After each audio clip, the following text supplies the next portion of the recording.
Before we begin, I thought it would be fun if everyone lets me know in the comments where they're watching this video from. And while you're down there, don't forget to subscribe. Now, let's start today's episode. Abigail Hernandez. You've probably seen movies where someone is kidnapped in broad daylight, endures days of torment, but somehow bonds with their captor and eventually escapes. Those stories are scripted fiction, but for 14-year-old Abby Hernandez, survival was very real. Her story is one of remarkable strength. Abby was abducted just 3 days before her 15th birthday, prompting an immediate police investigation. Yet, it wasn't until 9 months later that she stunned everyone by walking back into her home on her own. What you're about to read might sound like something out of a psychological thriller, but it was Abby's real life, her personal nightmare that changed everything. Abigail Hernandez was born on October 12, 1998, in Manchester, New Hampshire, to parents Xenia and Ruben Hernandez. Known to friends and family simply as Abby, she was often described as cheerful, bright, and full of promise. Abby was an easygoing girl with a wide circle of friends. In her own words, she considered herself a tomboy, a label that fit well with her sporty style and love for classic rock music. At the time of her disappearance, she was dating Jimmy Campbell, and the two were completely smitten with each other. Friends and classmates often said that Jimmy treated Abby like royalty. Sadly, her early years weren't without hardship. Her parents divorced when she was very young, and she was raised by her mother Xenia, alongside her sister Sarah. Still, the shift in family life never dimmed Abby's spark. She remained upbeat, resilient, and grounded, always focusing on the positives, no matter what life threw at her. But Abby had no idea that her life was about to change in a big way when she was walking home from school in October 2013 on what seemed like a normal autumn day. Abby's school day on October 9, 2013 was like any other. She had 3 days left until her 15th birthday, which is a big deal for most teens. Before I continue, I want to remind you that only a small percentage of people who watch my videos are actually subscribed. So if you enjoy my content, consider subscribing. It's free and you can always change your mind later. Now, let's move on with the video. She put on a gray sweatshirt, black yoga pants, and black boots with heels for school. Abby loved these boots because her mom, Xenia, had just bought them for her as an early birthday present. This was the first time she wore them to school. If you know anything about shoes, you know that the first few days in a new pair are the worst.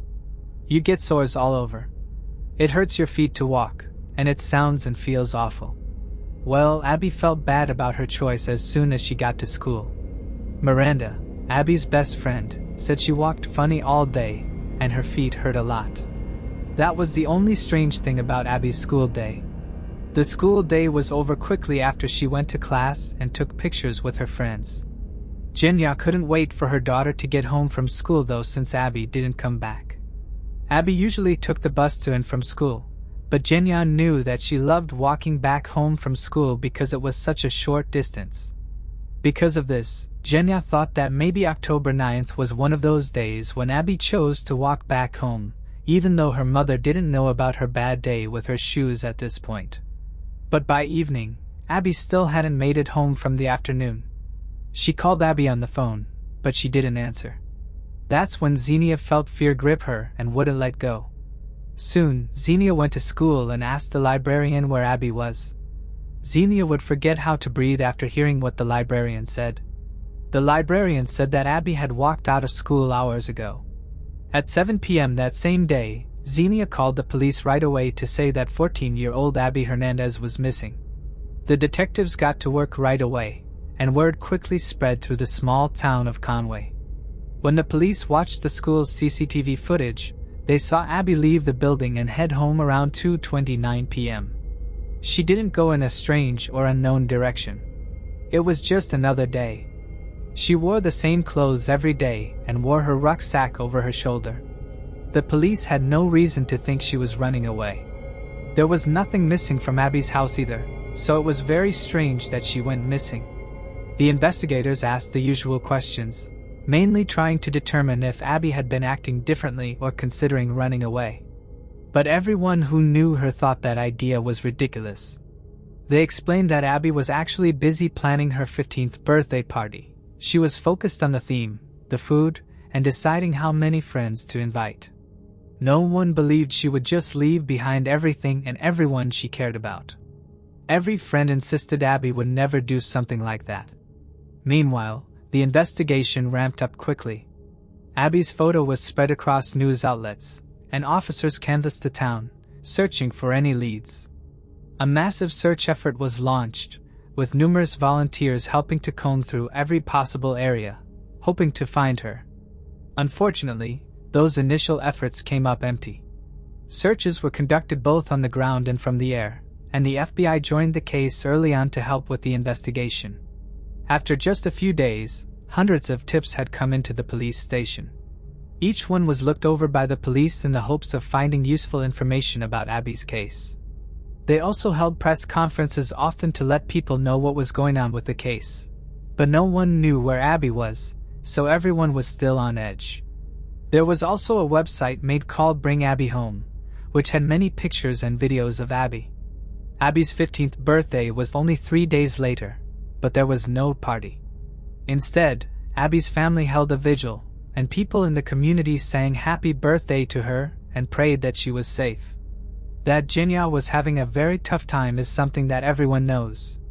There were times when she felt empty and hopeless, but she had to be strong for her other daughter, Sarah, and keep her hope for Abby alive. The detectives were still doing everything they could to solve the case. The records from Abby's cell phone were looked at. If Abby's phone was lost, it couldn't be found, but her last known location was about a mile from her home. The police also looked at text messages, but they didn't find anything interesting. For the last time, Abby texted her boyfriend, Jimmy. Jimmy was also on his way home from school, but he took the bus. Jimmy was the last person Abby talked to, so the police questioned him.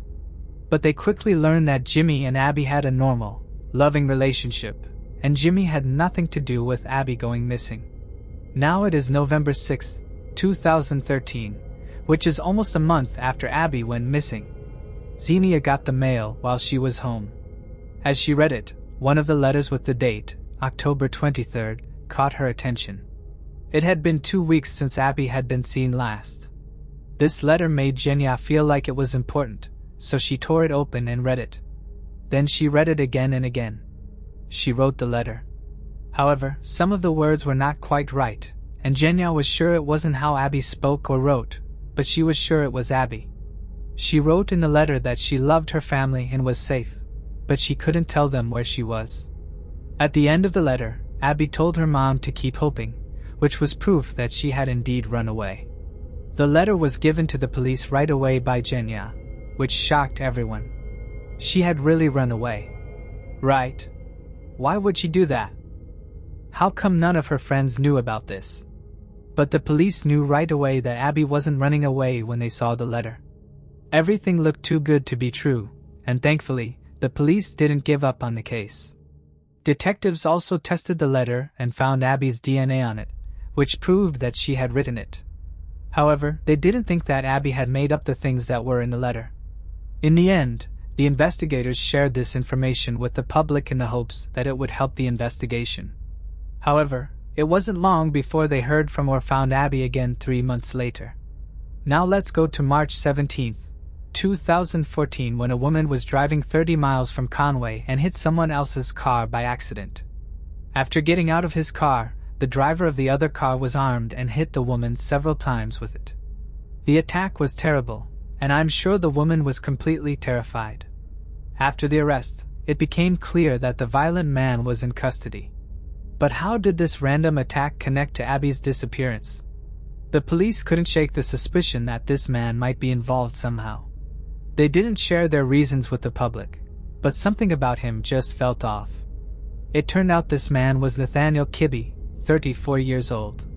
Nate was known for his odd behavior and passion for collecting guns. He was a violent individual with strong, sometimes extreme opinions on the Constitution, gun rights, and similar issues. Basically the kind of guy who joked that the F in F-150 stood for freedom. After his arrest, police decided to confiscate all of his firearms, dozens of them, and surprisingly, Nate didn't resist. When they arrived at his remote home, located a few miles outside of Conway, they immediately noticed a large shipping container tucked away in his backyard. The container was so conspicuous that the officers asked Nate right away what it was all about. Right away, Nate defended himself by telling the police that they were only there for the guns, and that was all they were going to get. The police did leave the property after this short deal, but something about this strange shipping container made them feel very bad. At first, they looked around a bit, but Nate was right. The police were only there to look for his guns, so that's all they could legally do. Once they had the evidence they came for, they left after a few hours. They had no idea that Abigail Hernandez was just outside the door of the shipping container. Nathaniel Kibbe, a very strange and eccentric person, took Abby away. But how did Nate, who Abby didn't know, take her?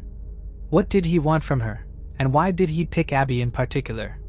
We have to go all the way back to the day Abby disappeared in order to answer that question. A few seconds had passed since Abby was leaving school that day, but she still missed the bus. Even though her new boots hurt her feet a lot, she had to walk the short distance to her house. As she texted Jimmy, her boyfriend, she caught a glimpse of a car pulling up. A man in his 30s was driving. He saw Abby's limp and offered to give her a ride. Abby agreed because she thought the man was being nice, and she got into the stranger's car. This was a bad idea. She didn't know, though, because as far as she knew, Conway was a pretty quiet and safe place.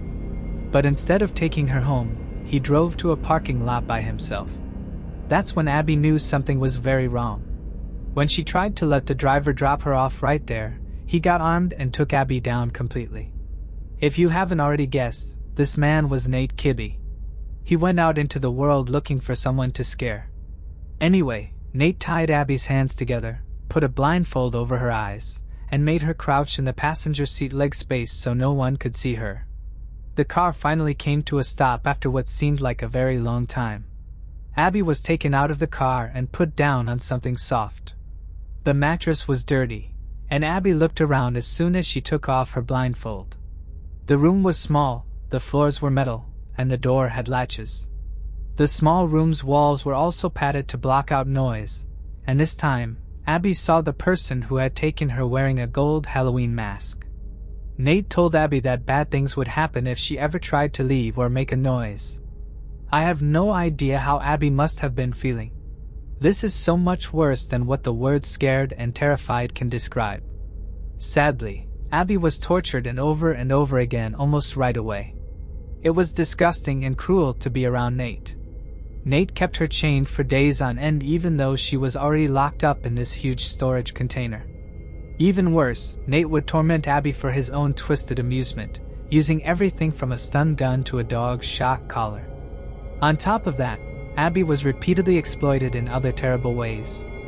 At first, all she could do was endure and hope she'd survive.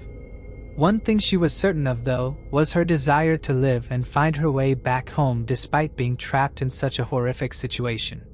Nate tried to break her spirit by telling her that no one was really looking for her, even while the police and Abby's family held press conferences pleading for her safe return. This cruel tactic was designed to make Abby feel helpless and isolated. She knew her loved ones were out there, just miles away, desperately searching for her, but Nate wanted her to believe they wouldn't get to her in time. Abby even saw her mother break down in tears on camera. Despite the fear Nate tried to instill, those moments also fueled Abby's determination to survive. His cruelty, ironically, gave her a reason to keep fighting. Purpose to stay alive, purpose to keep going, and purpose to maybe get away. After being held captive for 2 weeks, Nate told Abby to write a letter to her mom. Xenia got the same letter on November 6th. Nate thought that this was his plan to keep the police from looking into it. This proves that Abby did write the letter, and she even used her nails to carve the words help and kidnap into the paper. Nate, on the other hand, was smarter and found out about it. He scared Abby about what he would do to her, but all he did was make her write another letter, which he then looked over and sent. That didn't stop, though. 6 months into her jail time, though, Abby realized something. Nate was under her control. She was good at controlling him. She felt like she had to give it a try after hearing this. And just like two friends would, Abby and Nate talked about normal things, and Nate quickly formed a strange bond with her, which Abby saw coming. Nate would say that Abby was almost like a daughter to him, which is a whole new level of what the heck. Nate would also sit down with Abby and talk about his life and the Constitution. Besides taking off her blindfold, he gave Abby books to read. This way, Abby was sure she knew what Nate looked like. Nate gave Abby a cookbook that said Nate Kibbe on it. He also gave her a book. It had been 6 months since Abby had seen Nate, so this was the first time she knew his name. Ayn Rand is an American author who was born in Russia and is best known for creating the philosophical system objectivism. Abby learned that Nate was a big fan of she. Nate liked the Gadsden flag and libertarianism as well. He would talk to Abby for hours about these topics as if he were a teacher, and Nate also made fake money. This was how he got back at the government, which he hated so much. Abby even helped him out at one point to get his trust and make herself look as mild as possible. Finally, Abby's abuse got worse, but it didn't stop completely. He began to see people working on the street, and guess what? He gave them fake money. This means that Nate not only hired adult workers, but also lied to them, which is again so unbelievable.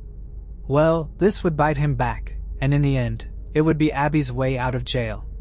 Before he talked to the police about the guns and the questions about the shipping container, Nate made Abby write one more letter. The detectives were very close to Abby at the time, but they couldn't do anything. Nate was even more scared after this, so he went up to Abby and told her she knew too much. He also tried to move Abby, but she wasn't aware of where she was being taken because she was blindfolded. But Nate was just joking when he put her in his car, drove around in circles, and put her back in the same shipping container.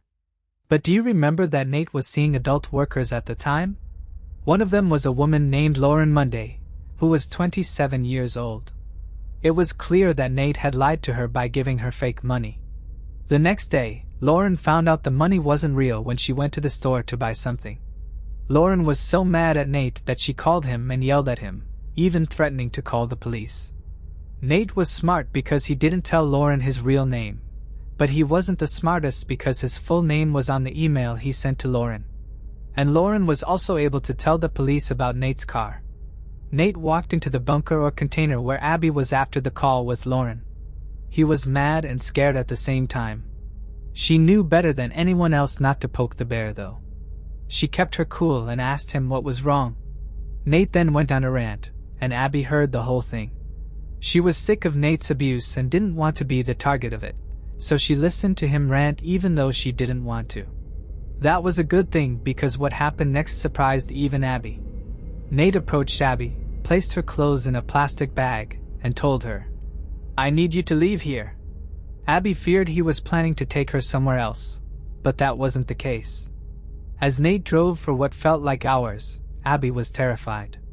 Normally, she could anticipate his actions, but this time was different. A flicker of hope hit her when she looked out the window and recognized the surroundings. It was the very place where Nate had first kidnapped her. When he stopped the car and told Abby to get out, she did so immediately without hesitation. She slammed the door behind her and watched as Nate drove away. Abby was overwhelmed, relieved to be free, yet terrified that Nate might come back at any moment and drag her back to that awful bunker. As she walked the short distance to her house, Abby wore the same clothes she did 9 months ago. When she got there, she opened the door and called for her mom. Jenya was so sad in the living room that she couldn't hear Abby's voice. Really, Jenya thought she was seeing things.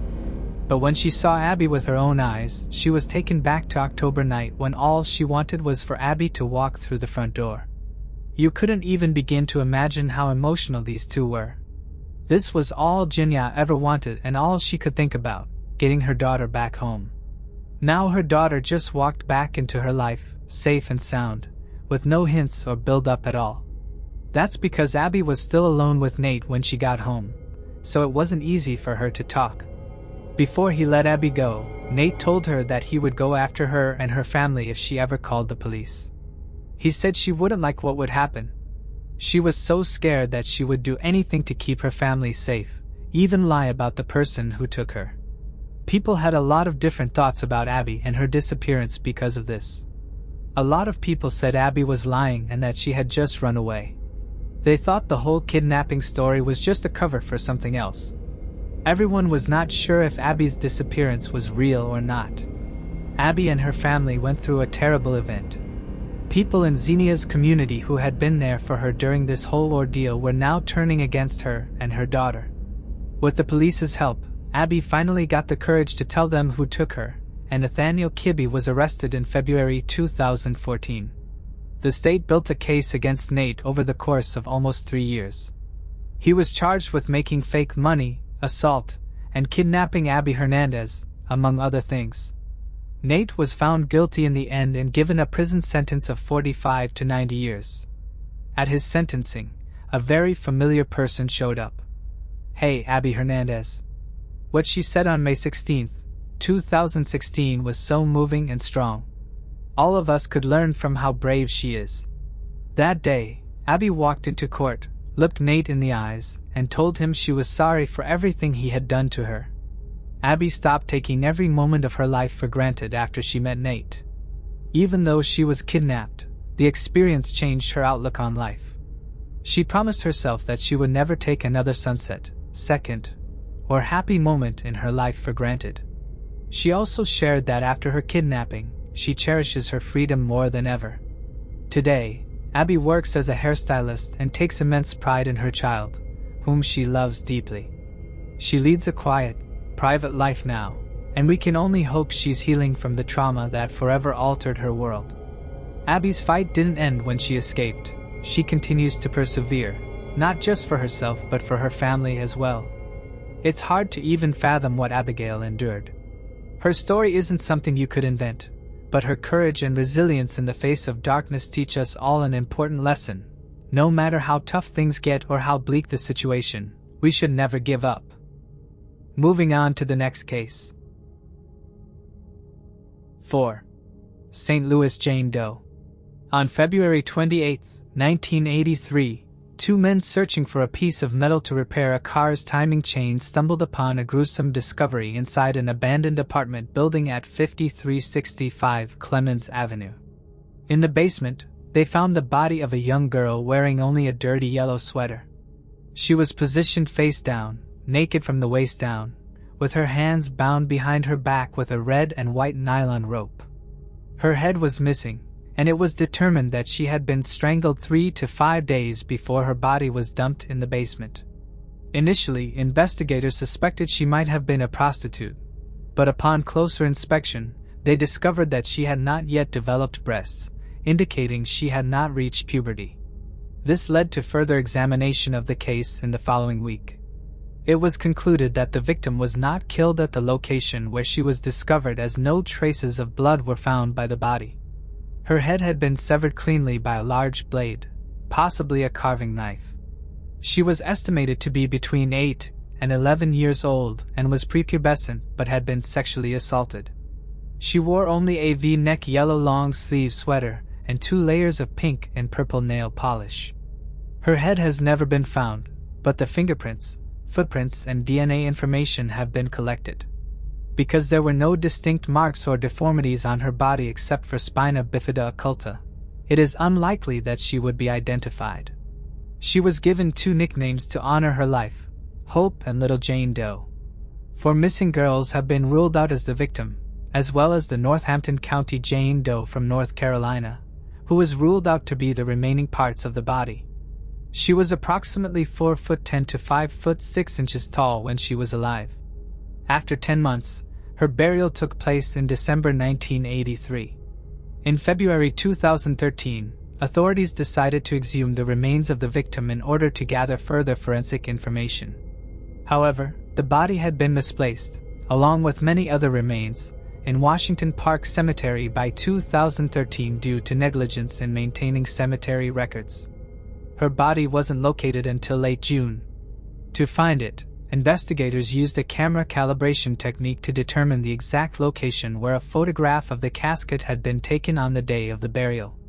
After testing bone samples, it was determined that the victim likely spent a significant portion of her life in one of 10 southeastern states, including Florida, Georgia, Alabama, Mississippi, and Louisiana. Her sweater had previously been sent to a psychic in Florida, but it was never returned and was presumed lost in the mail. The victim was largely believed to be one of Vernon Brown's victims. In the mid-1970s, Vernon Brown had been convicted of molesting a 12-year-old girl and served 4 years in Indiana before his release in 1980. After his release, 9-year-old Kimberly Campbell was found sexually assaulted and strangled in a vacant home owned by his grandmother. Despite being the prime suspect in her murder, there was insufficient evidence to charge him. Years later, Vernon lived in St. Louis, Missouri, under the fake name of Thomas Turner. On October 24, 1926, Vernon just arrived back home after picking up his stepchildren from school. At approximately 3 p.m., he was sitting on his front porch watching children walk home after being dropped off by the school bus. During this time, 9-year-old Janet Perkins was passing by on her 15-minute walk home.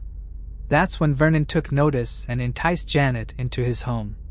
Although the stepchildren saw her come inside, Vernon ordered them to their bedrooms and locked the doors from the outside.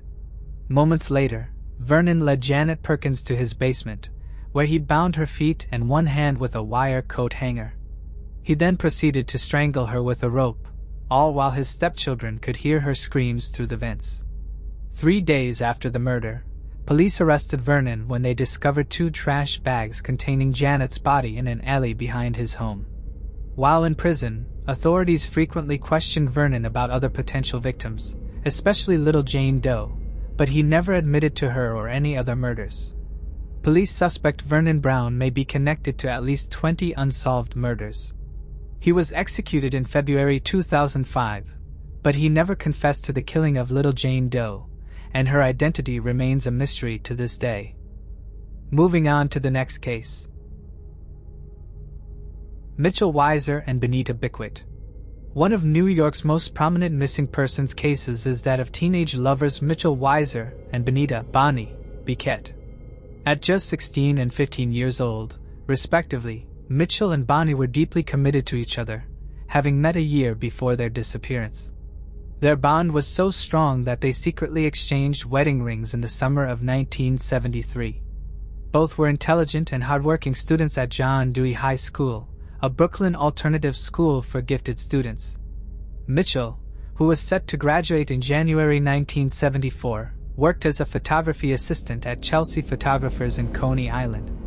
He lived in the Midwood neighborhood of Brooklyn and had a strong passion for photography and poetry. Bonnie, on the other hand, worked during the summer at Camp Wilmot in Narrowsburg, a Jewish children's camp about 90 miles from the city. When she wasn't working there, she lived with her family in Borough Park. Both Mitchell and Bonnie came from stable, middle-class Jewish families.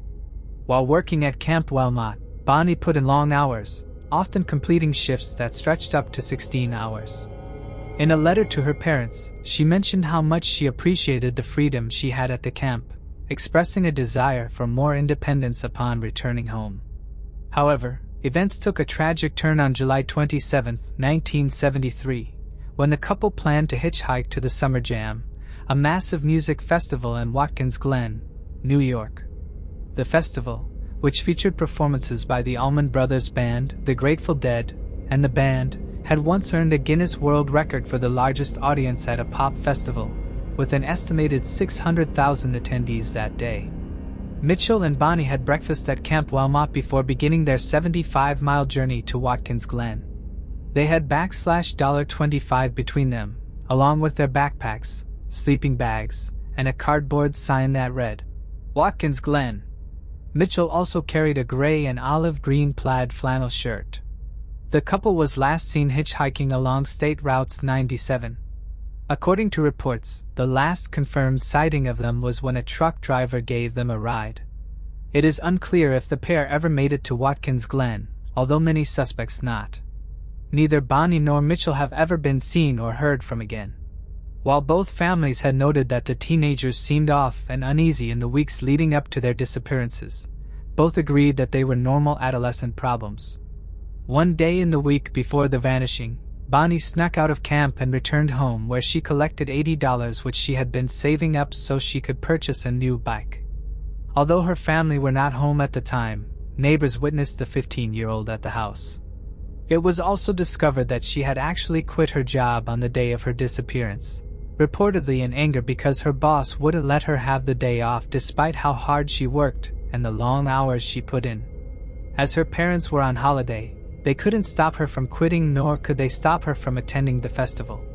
Meanwhile, Mitchell had been urged by his family not to attend the gig as there was no easy way for him and Bonnie to travel there, and his parents did not want him hitchhiking. However, the 16-year-old ignored his family pleas and decided to go ahead with his plans. He was also upset at the time as his parents were unable to afford to send him to his school of choice after he graduated, and instead, he'd have to attend a university closer to home. It was initially believed by law enforcement that the couple had run away together of their own volition, coming to this conclusion after discovering the issues they were having and that they'd exchanged wedding rings. However, both Bonnie and Mitchell's families disputed this idea. They believed the couple's problems were not so drastic that it would cause them to run away from home. To back up this idea, Bonnie's best friend, who was in Europe on holiday at the time, but exchanged letters with her, noted that the 15-year-old seemed normal in her writings and that nothing seemed amiss. Mitchell's family added that he was looking forward to getting his driver's license. He had his test scheduled for a few weeks after the date of his disappearance. Additionally, the couple's final paychecks were never collected, leaving them with minimal money to start a new life. Law enforcement also speculated that perhaps the bear had maybe joined a commune or gotten caught up in a cult. There have been few leads in the years since Bonnie and Mitchell were last seen. After Mitchell's disappearance, his family relocated to Arizona but kept a phone listing in the Brooklyn directory, hoping that if the couple ever wanted to get in touch, they could. In 1986, Mitchell's father, Sidney, received a collect call from a woman who identified herself as Bonnie. However, after Sidney greeted her, the woman abruptly hung up. Sidney later feared that his enthusiastic response may have frightened her off, but online sleuths speculated whether it was simply a cruel prank. The woman never called back, and her identity remains unknown. In the months following the couple's disappearance, their families briefly found hope when Bonnie's mother received a letter from a Native American reservation in South Dakota asking for a donation. Bonnie's mother shared with the media that the couple had shown a deep interest in Native American affairs, leading the families to wonder if Mitchell and Bonnie might have been living within a Native American community. Flyers were mailed to reservations and schools, but no leads ever came from this. In February, classmates of the pair at Jane Doe High School planted a tree and placed a memorial plaque at the establishment. This gesture drew interest from the local media and eventually prompted Governor Eliot Spitzer to reopen the case. This in turn led to a new witness stepping forward.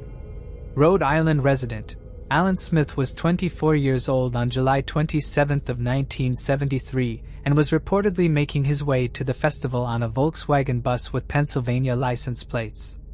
Although he can't remember the name of the driver, he recalls seeing a couple matching the descriptions of Bonnie and Mitchell on the bus with him. He also remembered that the couple had been discussing the girls' workplace, a summer camp. According to Alan, the foursome stopped to cool off in a river when Bonnie got into trouble in the water. Mitchell then jumped in after her and the two were swept away. There are mixed reports about what happened next. Some sources stated that Alan was told by the bus driver that he would make a call to emergency services at the next gas station, but authorities could find no record of such a call. Other sources have stated that neither Alan nor the driver ever called the authorities and never had any intention of doing such a thing. It is unclear why the two would not call for help. Reportedly, they had both been smoking marijuana, but that charge is an incredibly minor one to take in exchange for saving the lives of two teenagers. While initially authorities deemed Alan's testimony as credible, they couldn't help but wonder why, as an athletic Navy veteran, he hadn't attempted to intervene and rescue the couple. The bus driver has never been located, and it's unclear in what river the foursome stopped at, as Alan has failed to recall the name or determine where it is. Later, when Allen was presented with photographs, he could not identify Bonnie and Mitchell. He also couldn't identify their clothing. He then refused a polygraph test, leading many to believe that he was lying about what he'd witnessed. In addition, no coroner's office was able to find any record of drowned individuals being found around that time. Over the years, the families of Bonnie and Mitchell have tried everything from private investigators to psychics, and yet they still don't know the fates of their loved ones. Since their disappearances, the couple's social security numbers have never been used. The main theory in the case is that Bonnie and Mitchell fell victim to an unidentified killer who struck at random. It seems likely they got into the wrong vehicle on their way to Watkins Glen. Some have theorized that Bonnie was the prime target, as it is more often the case that females are attacked than men. This remains purely speculative, though some online sleuths have suggested that the couple may have been victims of Robert Garrow, a serial killer who was active in New York in the 1970s. In July 1973, Garrow raped and murdered 16-year-old Alicia Hawke, then killed 23-year-old Daniel Porter and 20-year-old Susan Petz just 3 days later in Weavertown. On July 29, Garrow also murdered Philip Dombuski at a campsite in Wells, Hamilton County. Garrow was eventually killed in 1978 after escaping from a correctional facility. Similar to the case of Cassandra Haley's family, the police were heavily criticized by Mitchell and Bonnie's families for conducting a sluggish investigation.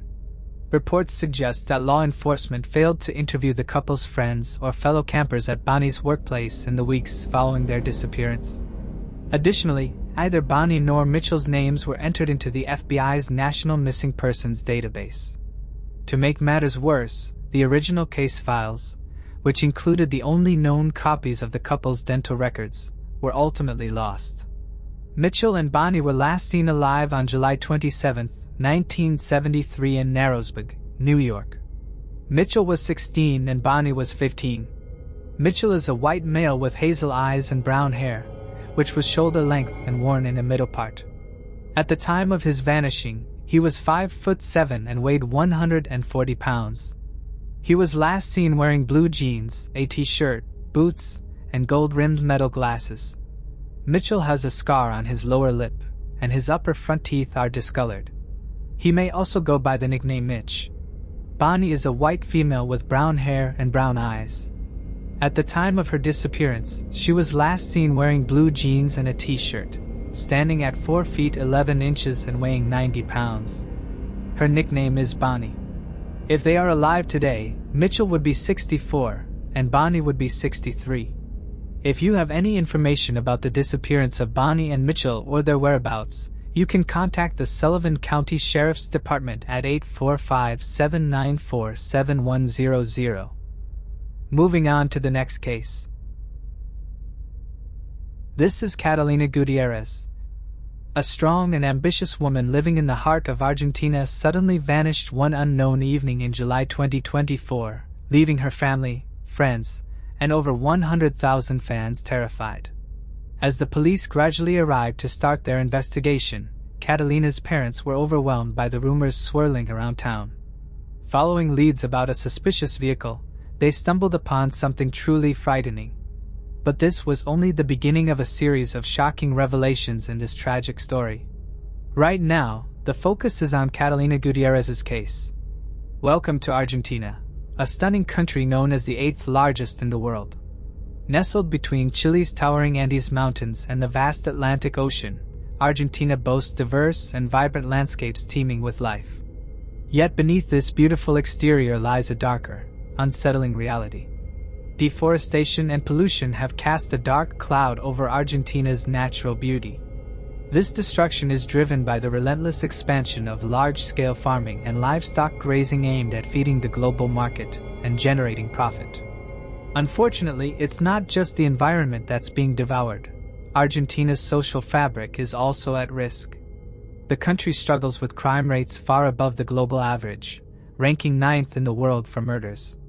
This alarming reality is tied to deep-rooted corruption within Argentina's economy. So, it's no surprise that we want to delve into this nation's story now.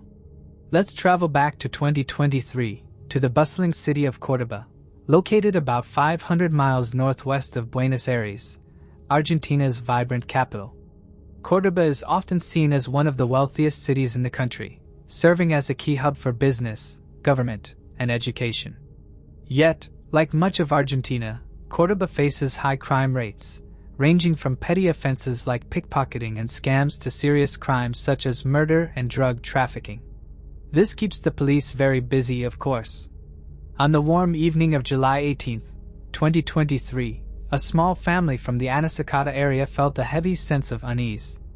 It was because their daughter, Catalina Gutierrez, wasn't there. Even when the moon went down and the sun came up, there was still no sign of her. The Gutierrez family tried to hold on to hope, but as the hours went by, their worry turned into fear. So they went to the local police station together and made the right choice by reporting her missing.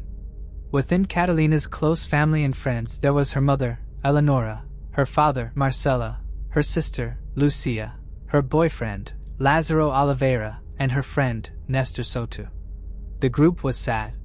Someone in the group said that Catalina had not been seen since around 9 p.m. the night before. It was said that she was in a good mood when she left her family to go bowling with friends at the Patio Olmos shopping center, a famous spot in the middle of the city.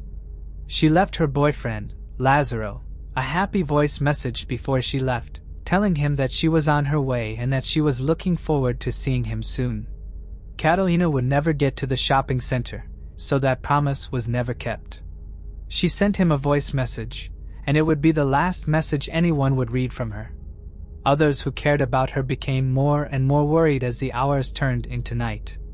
Calls to her phone and texts would go ignored, which was strange for Catalina because she always had a phone with her and would answer it when she needed to. Her friends, who were scared and confused, called her family at that moment, but they hadn't heard anything since she left home either. They kept moving and praying quietly as the night went on. And when morning came, there was still no sign of Catalina and no word to reassure them about her whereabouts. As we all know, they chose to go to the police office around noon. Soon after, Lázaro and Nestor joined the family. Their presence showed how much Catalina meant to those around her, both in terms of love and care. They didn't trust the situation, so it's not a surprise that they all asked for help right away. The bad news is that Catalina's disappearance came at the same time as some other scary reports. People in another city area called the police to say they saw a strange face in the shadows. By sunrise, they saw an unknown car on the side of the road with its windows smoked out. People outside couldn't get a good look inside the car. Not that they wanted to because it was broken and smelled like ash. And as you may or may not have guessed, it had a terrible surprise inside. Now before we go any further, who was Catalina Gutierrez? How did this horrible story begin? The lovely Eleonora Wallenverd and Marcela Gutierrez had a daughter named Catalina Gutierrez in February 2003. Before she was born, her family of 4, including her older sister Lucia, chose to move to the outskirts of Córdoba city and make a home that was warm and caring.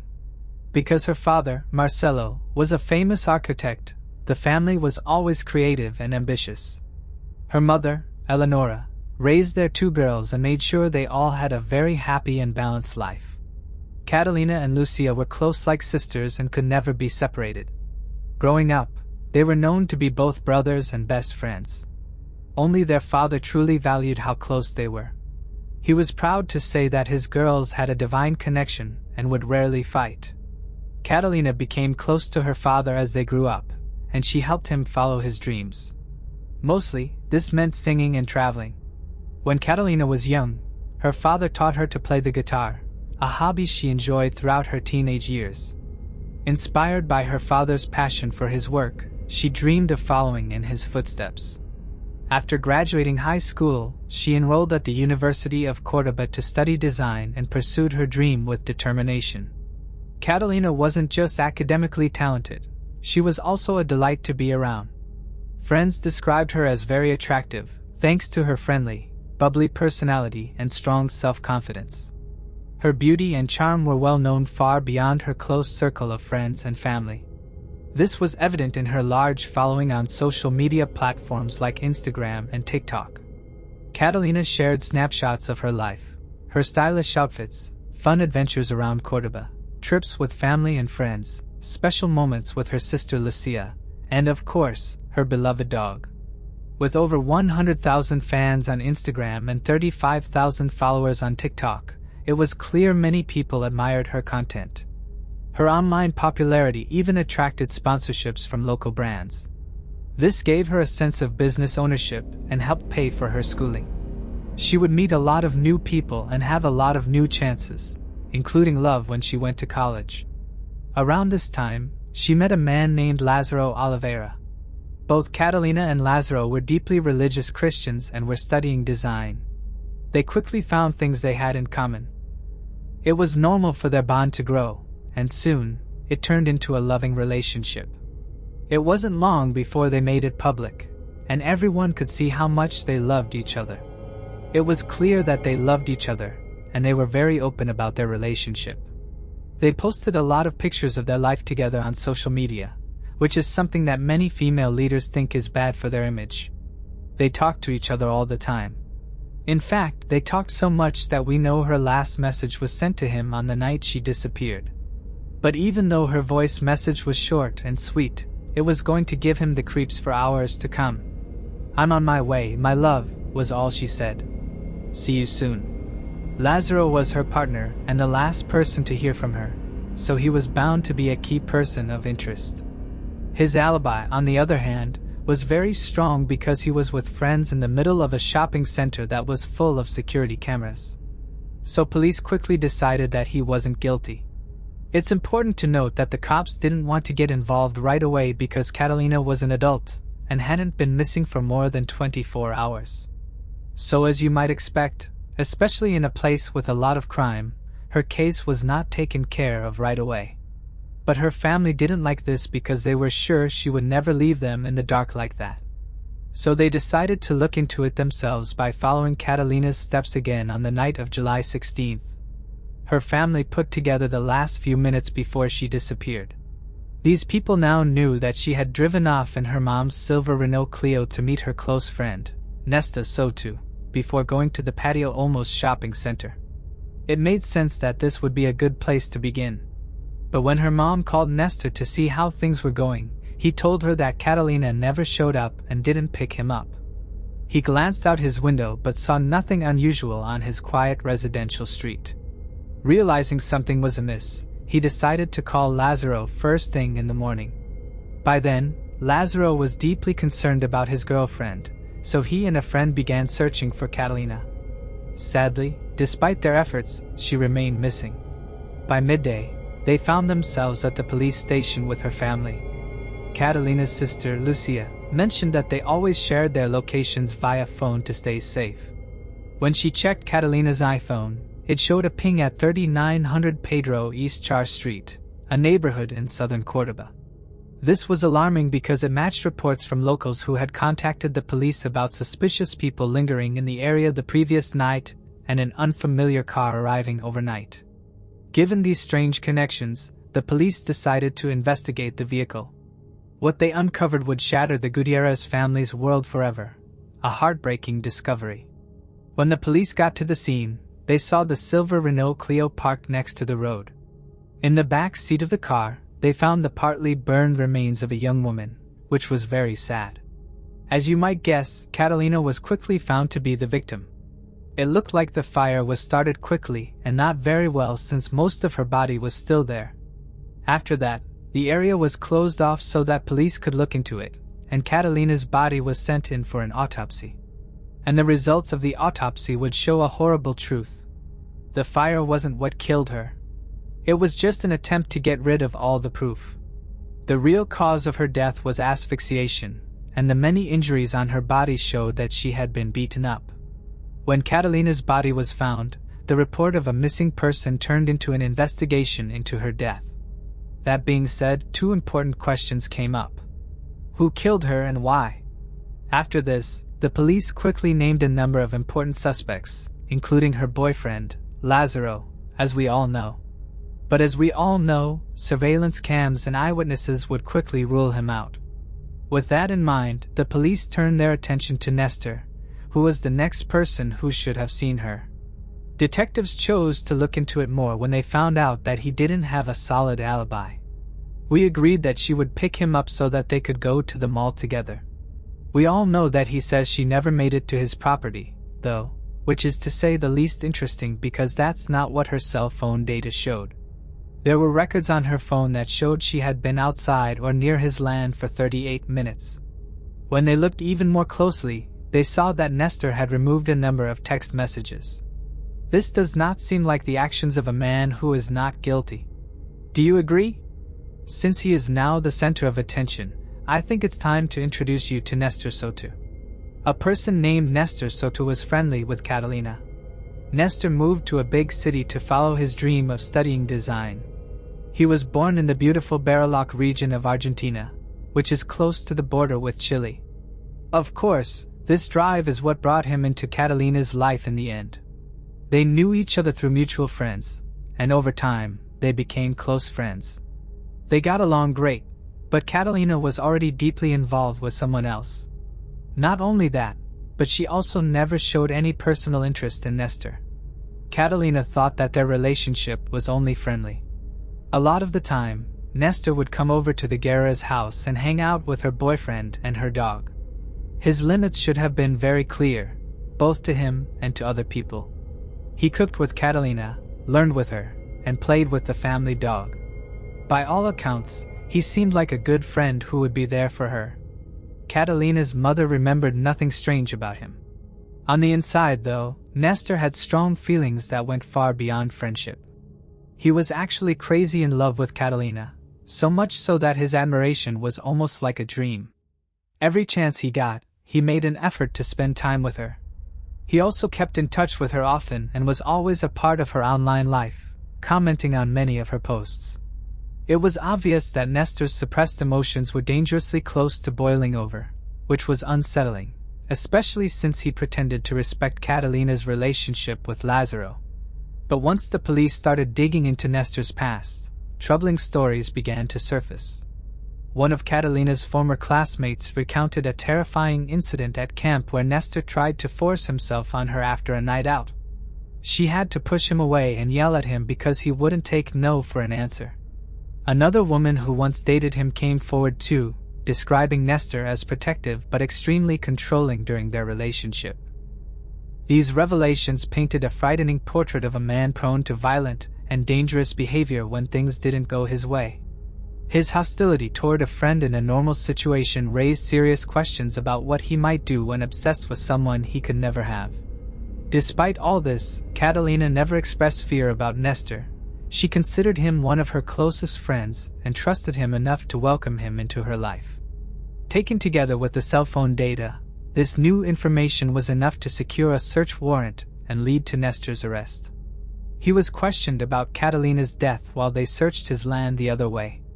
Also, I think it was pretty clear during that conversation that he wasn't naturally good at lying. They would ask him questions, and he would change his story from "I never saw her that night" to "Well, okay, maybe I saw her, but only for a couple of minutes." It was clear that he wasn't able to handle the stress. And as more questions were asked, he looked even more out of sorts. It was at that moment that he finally broke down. He started crying and said she was the love of my life. The next thing that happened was a horrible statement that made Catalina's family hate this man who they used to think was a good friend. Detectives made a rough timeline of what happened that night while Nestor was in custody and being questioned. There was a lot of proof against him. Investigators found that Catalina had left the family home around 9 p.m. and then texted Nestor to let him know she was on her way. Nestor replied twice and then deleted the whole chat. As we now know, this was an early attempt to hide his tracks. When she got to his house, Nestor was already there to greet her. Unfortunately, the full details of what happened are still not clear. However, police think that he told her how he really felt about her while the car was still parked outside of his house. The situation got worse when Catalina turned him down. He lost it, and fighting broke out. One of her best friends then attacked her very badly while she was still sitting in her mother's car. Based on the information we have, Nestor probably strangled her and then hit her several times, hurting her all over. Even though Nestor had been hurt, there were no defensive cuts on him. This meant that Catalina might not have been able to fight back. Sad to say, he put Catalina's body in the back seat of the car after killing her and then drove off. Around 10:20 p.m., a traffic camera caught Eleonora's silver Renault Clio driving along Valero Avenue, which is a key road that connects Nestor's house to the spot where the car and her body would later be found. He then took the car to 3900 Pedro Achar Street, parked it, and tried to set it on fire to get rid of all the proof. There was one important mistake he made, though. He forgot to take Catalina's phone out of the car. The phone, which would be used to figure out where she was later. On the other hand, the scene was so sloppy that her body probably wouldn't have been found for long. Nestor then called Catalina's mother just a few minutes after setting her daughter on fire to make it look like he wasn't guilty.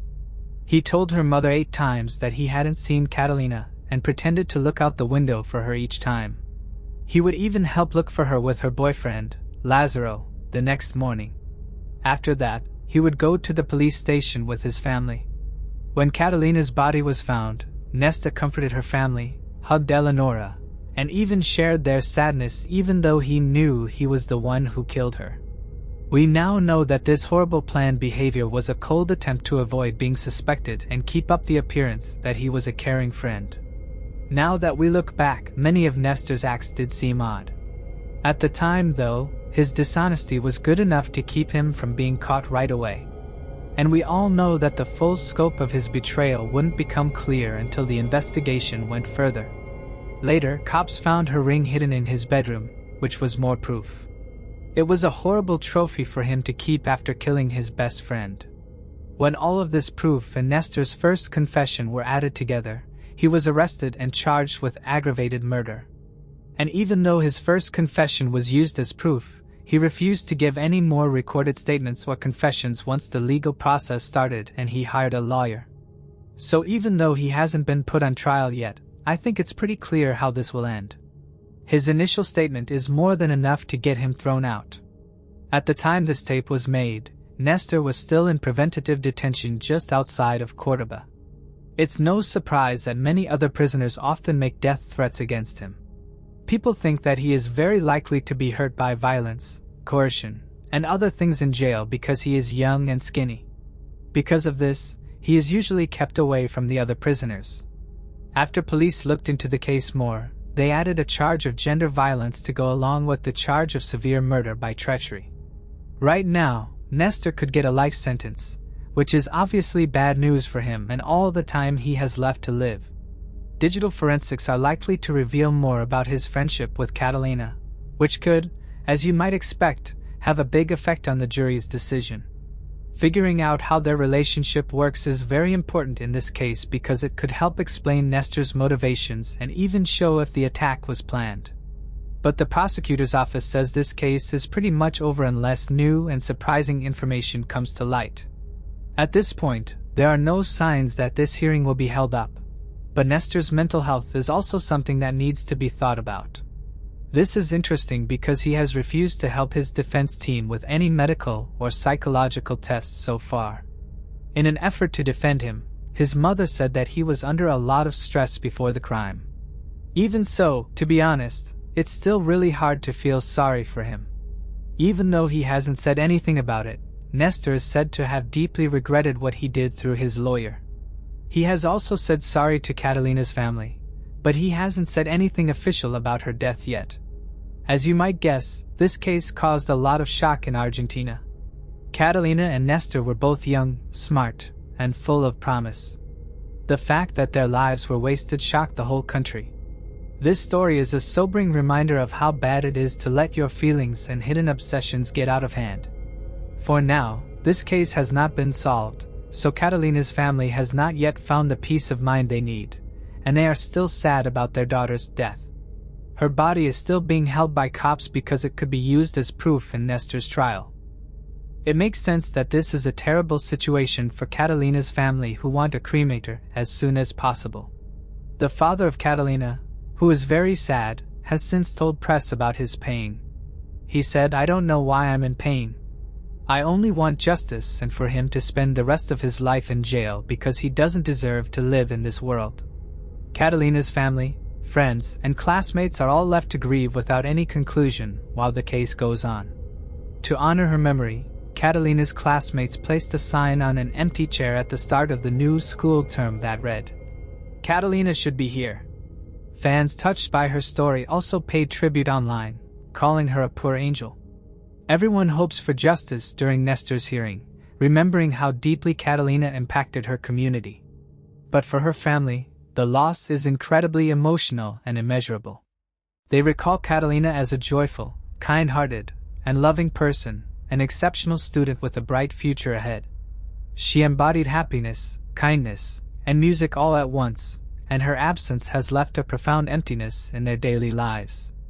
As they endure this painful journey, we can only hope that justice will eventually prevail. It's clear her tragic death has resonated with many across the country. My heart truly goes out to her family and friends. Thanks for watching. I hope you enjoyed exploring these intriguing cold cases with me.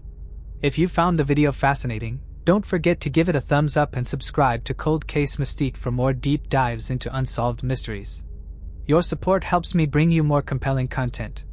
Leave a comment below with your thoughts or any cases you'd like me to cover next.